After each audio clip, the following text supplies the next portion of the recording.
Hey guys, it's Tim again, one of the admission counselors at Emerson College. Hope you're enjoying this month as you evaluate your different choices. Wanted to show you a little bit about the dining hall here at Emerson, which is in kind of the heart of the campus here at the little building. I always feel a lot better getting a little bit of salad, maybe even some bacon bits. This dining hall seats about 300 students. I'm watching a little big screen TV as I have my lunch. There are tons of different stations here. There's a deli, there's a grill. Hopefully there's going to be enough bacon left over. There's two people in front of me. There's a featured meal every day, and that kind of rotates. You pretty much get whatever you want. There's a gigantic salad bar that I always try and hit to make mom happy. There's also a dessert section, which I'm going to head back to in just a minute. All those different sections within the cafeteria, it's definitely good enough that I try to have lunch here about once a week because it's a good deal financially and the food is great.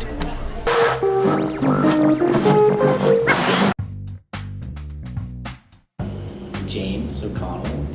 I'm a part of PRIDE, which stands for Progressives and Radicals in the Defense of Employees. We're a local of USAS, which is United Students Against Sweatshops, which is a national organization that stands in solidarity with on-campus worker justice, but also with international worker justice. Essentially, we're a worker-student solidarity group, which just means that we bring to light issues that are affecting staff, faculty, just workers in general at our school, and how we can support them.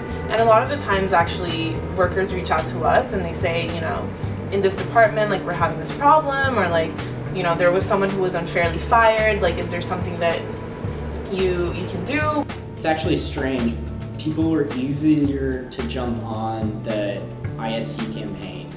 Like, the idea of international labor solidarity is easier for people to understand because they understand it as like a big evil, but they don't want to admit that there's like racism and classism and sexism happening on campus, and like when it happens in front of them, they're more likely to ignore it because there's like the conversation is so skewed in North America around that. One of the biggest obstacles was to bring students on board. And I remember one time we were tabling in the dining hall just saying, this is why you should care about our workers and like why you should support them. And a lot of people were saying really awful things, just like, I don't have to worry about a living wage, like I won't have to worry about that, so I don't understand how that relates to me. People saying like, this dining hall worker was really mean to me once, so I don't really like support this. Just in general, like a lot of people at Emerson come from very wealthy backgrounds and couldn't see themselves ever working a minimum wage job. So how can you even ask of them, like, support someone else's fight for a living wage? More privilege also equates to more blind spots. We don't like to think of our school as a company, but we are clients, and like, if we demand something, we have the power. I mean, the last credit score that came out at Emerson, 90% of the tuition, 90% of like all expenses, like be it professors, administrators' salaries, building renovations, all of that comes from our tuition. So by understanding that we are in the safest, most privileged place to enact change, like and standing in solidarity with workers gives them like essentially a stage and a megaphone to hear their voices. Because in this case, we were working as allies, the students were working as allies and giving a voice to those that normally don't get to speak. There is no formalized processes for raises or like vacation time. So the Affordable Care Act, which is also known as Obamacare, it basically, companies like Sodexo found a loophole, and essentially if you were working less hours than full-time, so if you were working less than 40 hours a week, then the company didn't have to like give you health benefits or like health insurance. So what Sodexo started doing nationwide was cutting down the amount of hours that workers were doing during a week, so they wouldn't have to classify as full-time. General mistreatment, just like managers exercising power and ignoring labor laws, that like there is no formal voice for workers to like make a concern. Like they'd have to go into a boss individually and like that, which is scary. There was one instance of a boss who put up a sign on the fridge saying, this is America, so speak in English, like no Spanish allowed. The geography of like the dining hall rooms is set up to separate workers from students, to create the illusion that like workers and students are completely separate. It goes to like that the fact that they wear uniforms, and that there's physical barriers between students and workers, and like conversations are like considered subversive between students and workers. I was talking to Donna, who's the baker here, and she was saying that like the managers had made it a rule before they won the contract that workers couldn't sit at the same table as students, which is like clearly. And then also as we were revving up and like they kind of like started hearing things and like there was more subversion from the workers, they erected like more barriers. Like they put up props that were like ultimately meant to like conceal like the workers behind the thing. So I mean, going into Marxism, like that's clear alienation from the consumer to like the worker.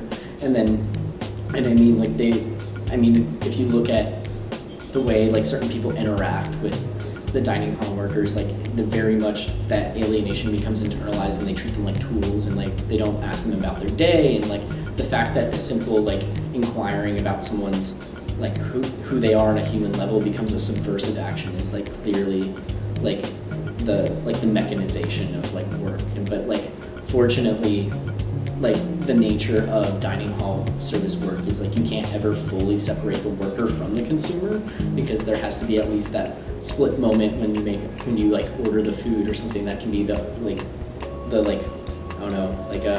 the chisel is driven between that alienation, and you can like open up a conversation there.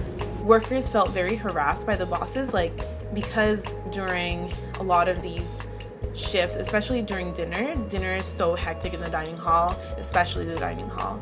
And a lot of these workers, you know, the bosses were like harassing them, like telling them to like hurry up and like do this, do that, and sometimes they wouldn't even let them finish a task and tell them go to the kitchen, go here, go there.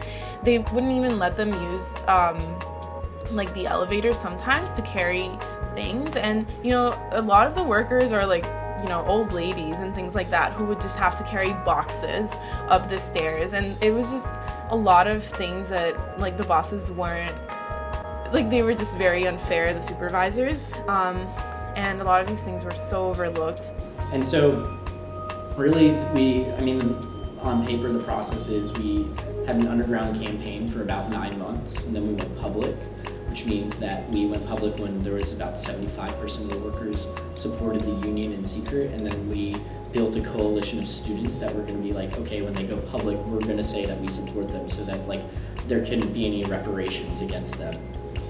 We realize that we have a lot of power as students, and we have a lot of power to demand things from the administration, demand things from people higher up at the school. And you know, because we pay and we are the people who make the school, we can say, you know, it's not okay that this is happening, and how can we fix this? And we support the workers, and we support, you know, the faculty, so that they don't feel that they're basically agentless. I believe that we will win. I believe that we will win. I believe that we will win. I believe that we will win. I know that we will win. I know that we will win. I know that we will win. I know that we will win. Everything you think isn't necessarily your own thoughts. Like, they're programs. Like, in a lot of ways, it's software programmed, and that the great thing about being human is we can be reflective and like decode that. And so, but like part of that is recognizing your privilege, and then also like understanding that like the frustration and the anger that some people, like someone who is not as privileged as you, might lash out at you towards, is justified, and to like accept that and not to become defensive, because becoming defensive is just like a way of like supporting like a lot of this institutionalized racism, sexism, classism, and like really not internalizing it to the point that you like their self-hate, but internalizing it so that you can use that moment of uncomfortability and see it as a window into someone else's life, and then try and change your actions. I think that's the beginning.